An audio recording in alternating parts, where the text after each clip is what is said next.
सदगुरु एक महामंत्र में बताते हैं, चाखा चाहे प्रेम रस, चाखा चाहे प्रेम रस, राखा चाहे मान, एक म्यान दो खटक, देखा सुना न कान। हम थोड़ा गहराई और गंभीरता से विचार करेंगे। चाखा चाहे प्रेम रस, राखा चाहे मान, यानी प्रेम रस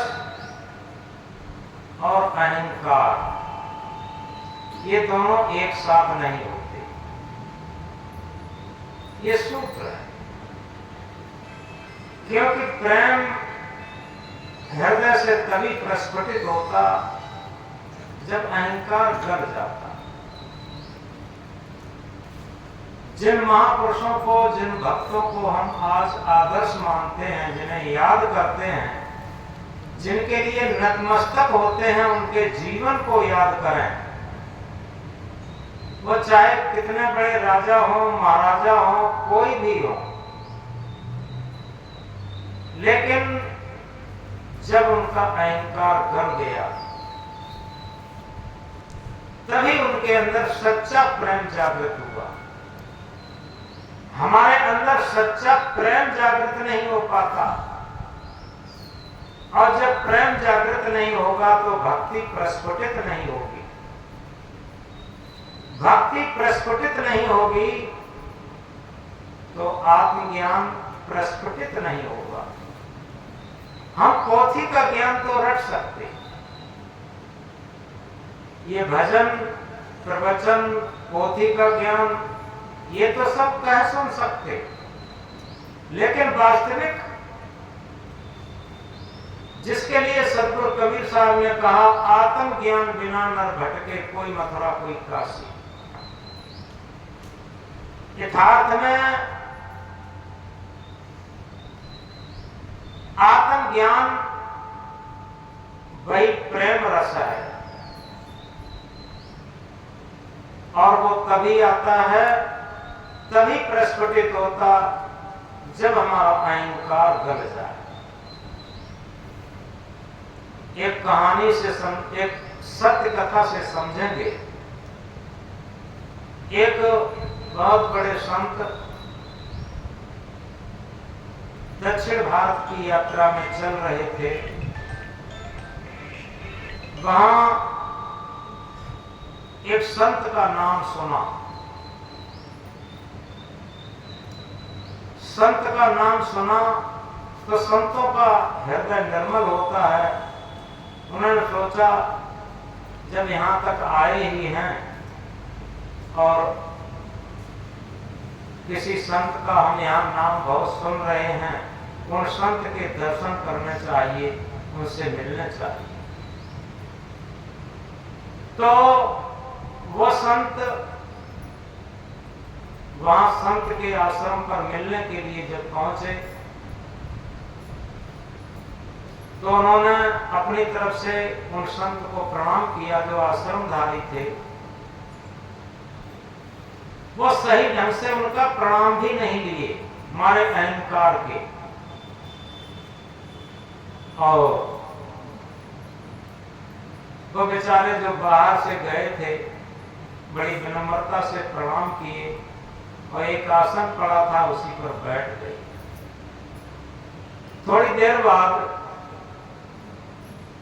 जो आश्रमधारी संत थे वो उन्होंने न तो ये पूछा कि आप कहां से आए, आपका क्या परिचय है, आप भोजन कर लिए, कुछ प्रसाद ले लीजिए, ये कुछ नहीं पूछा।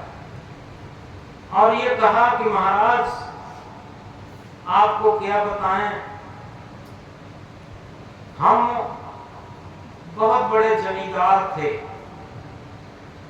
हमारे पास इतनी जमीन थी, इतना मकान, महल, दुकान, ये सब कुछ था।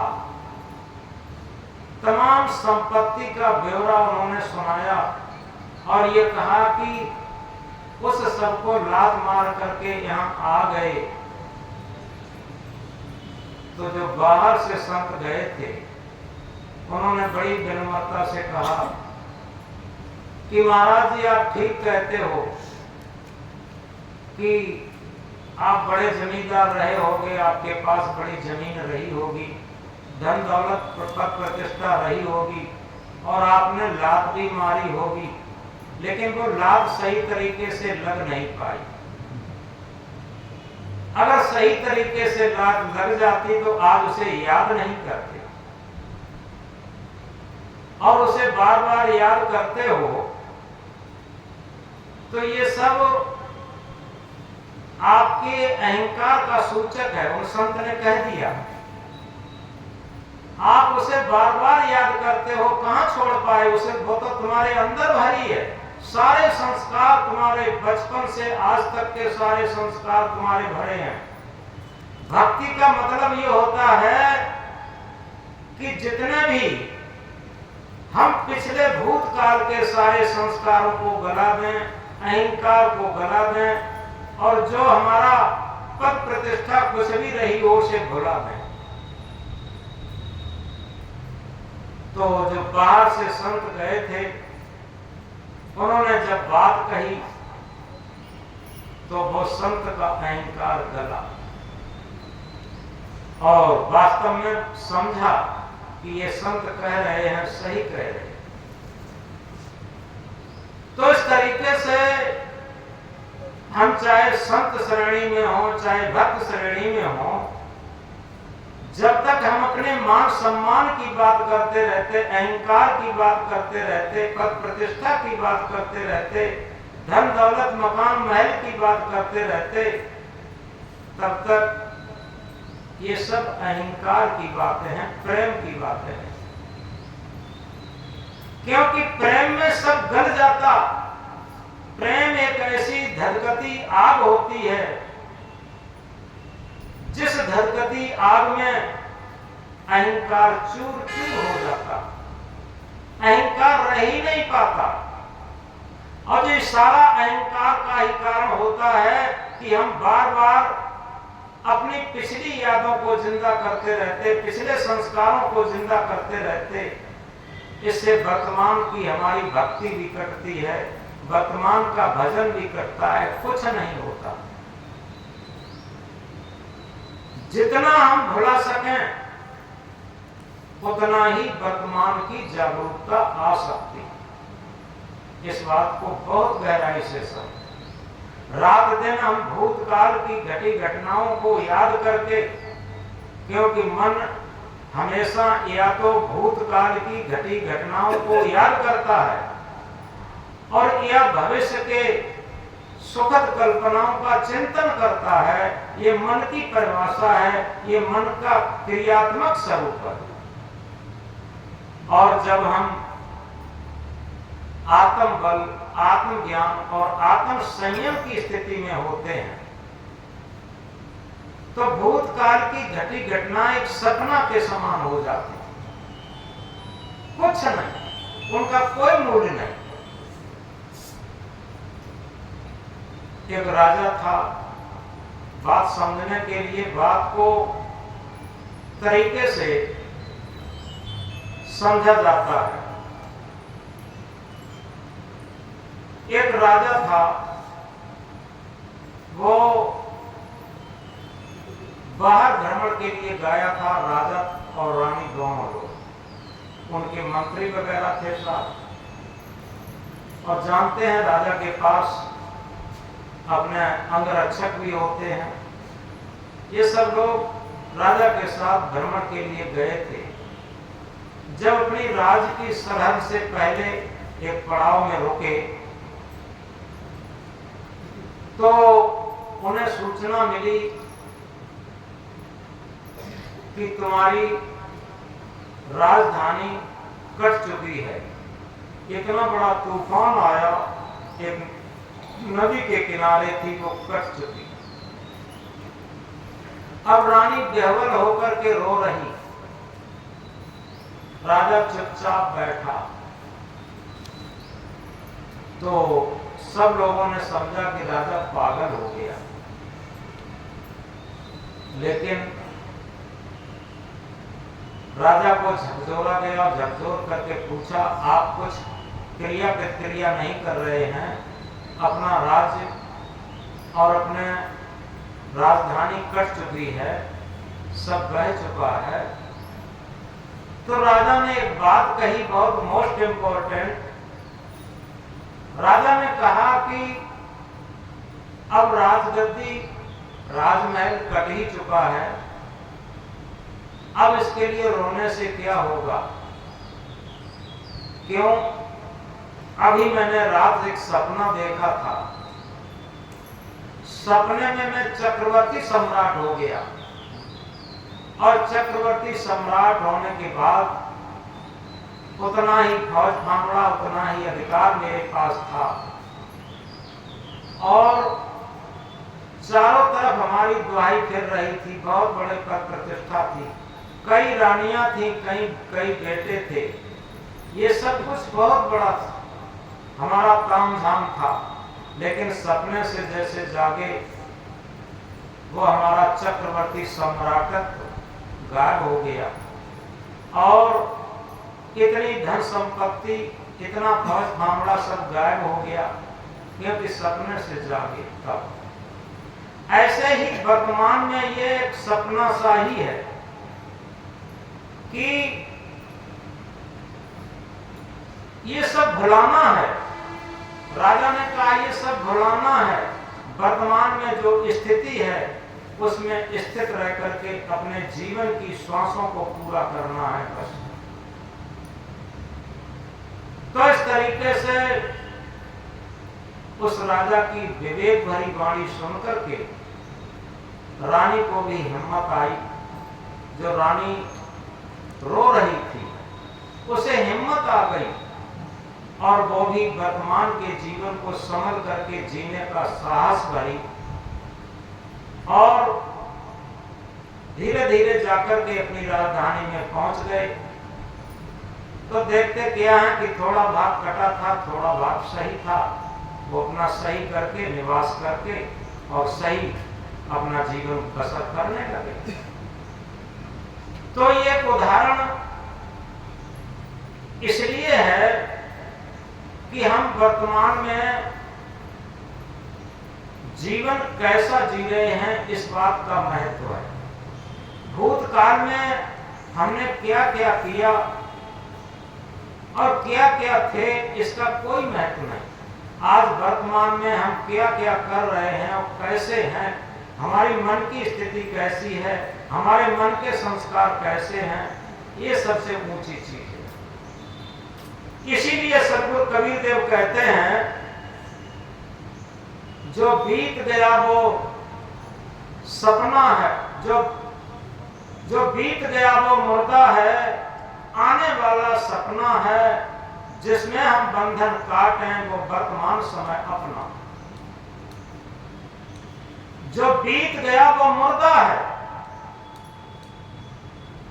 यथार्थ में जो हमारा दिन बीतता जाता है, जो वर्ष बीतते जाते हैं वो मुर्दा के समान होते जाते हैं। आज हम ये चाहें, यहाँ बड़े बूढ़े लोग ही ज्यादा हैं, और वो चाहें आज किशोरावस्था जैसी चमक हमारे चेहरे पर आ जाए, कैसे आ जाएगी बताओ। और आज उस किशोरावस्था की चमक का हम वर्णन करें तो बताओ पागल नहीं तो और क्या। जैसे शरीर की किशोरावस्था का वर्णन करें हम तो पागल नहीं तो क्या है। इसी तरीके से हमारे पास क्या क्या था, कितनी जमीन थी, कितनी जायदाद थी, कितना पैसा टका था, कितनी हुकूमत थी, कैसा शरीर था, हमारी कितनी चलती थी, ये सब वर्णन करना केवल पागलपन और अहंकारपन है और कुछ नहीं। इसलिए भक्ति का स्वरूप सच्चा यही है। कबीर साहब ने कहा कि वर्तमान को बरतो भाई, भूत भविष्य सब देव भाई। आज हम वर्तमान में अगर जागरूक हैं और जागरूक होकर के समझ रहे हैं आज हमारे मन का चिंतन क्या है, हमारे मन की स्थिति क्या है, हमारा मन कितना निर्मल है, कितना पवित्र है, हमारे मन में कितनी सद्भावना है दूसरों के प्रति। अगर इस तरीके की हमारा चिंतन है तो निश्चित है आज हमारी भक्ति हो रही है, भजन हो रहा है।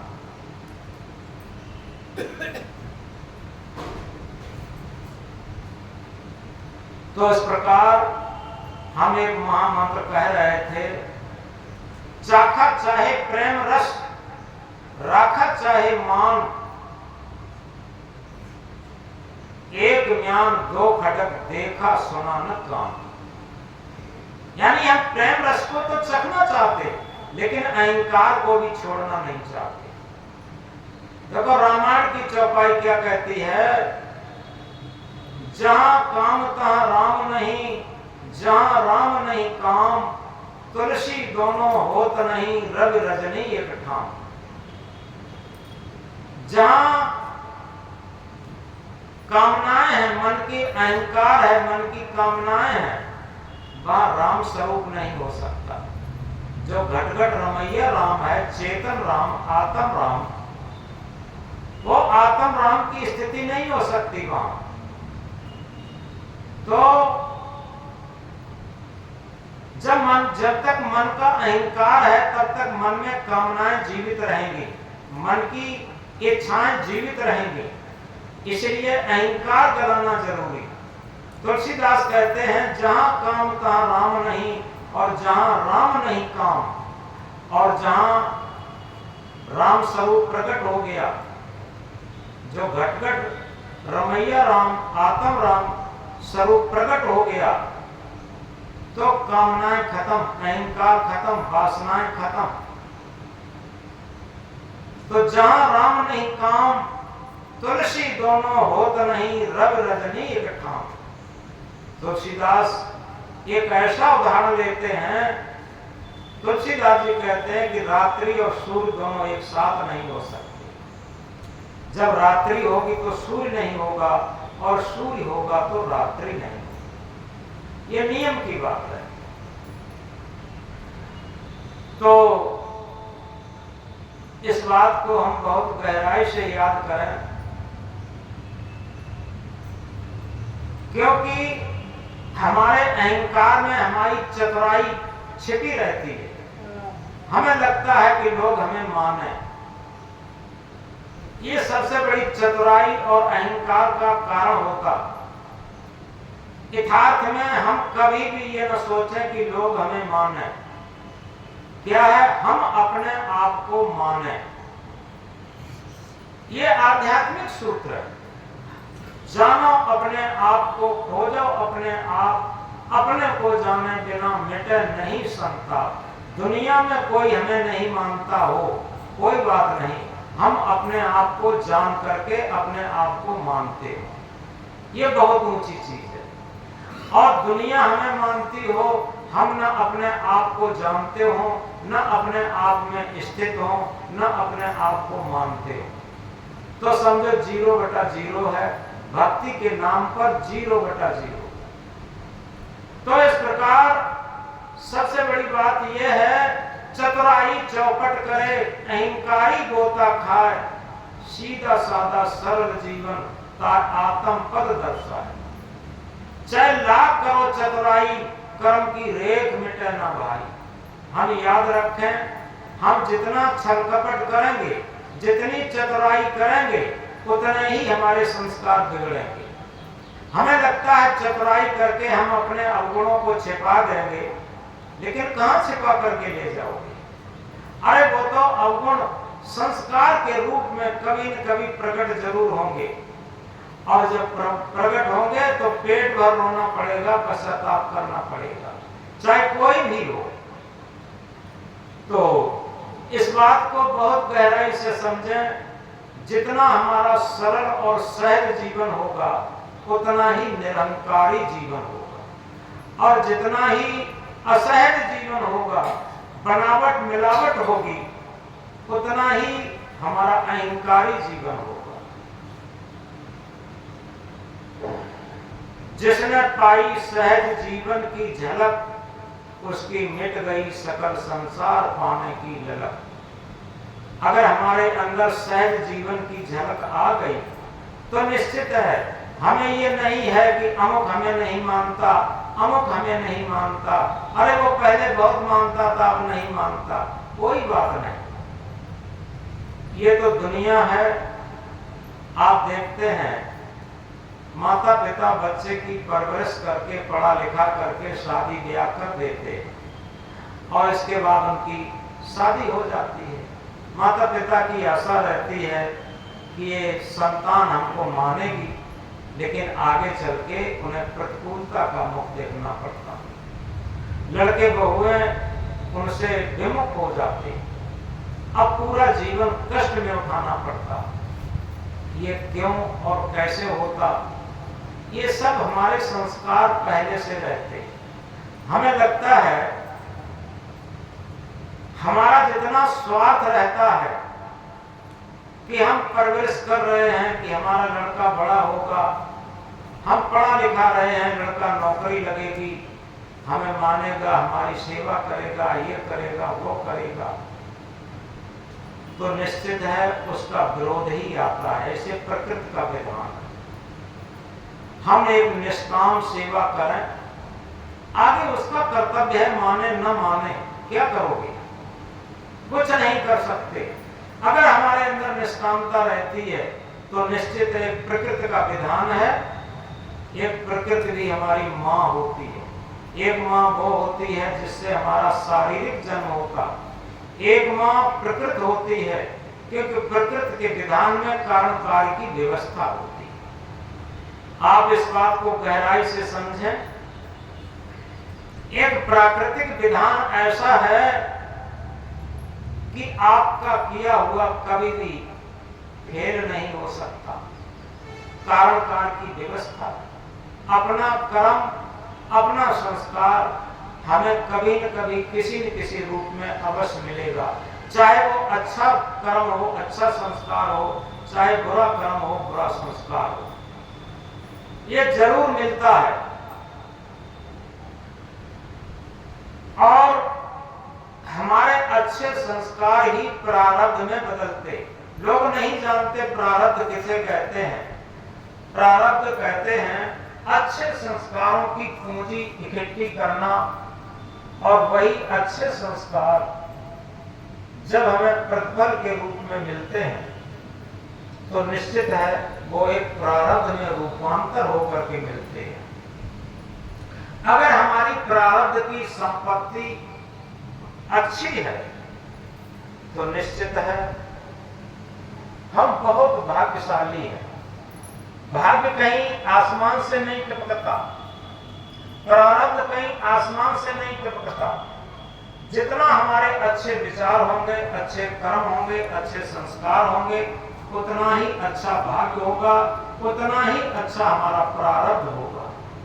ये निश्चित बात है।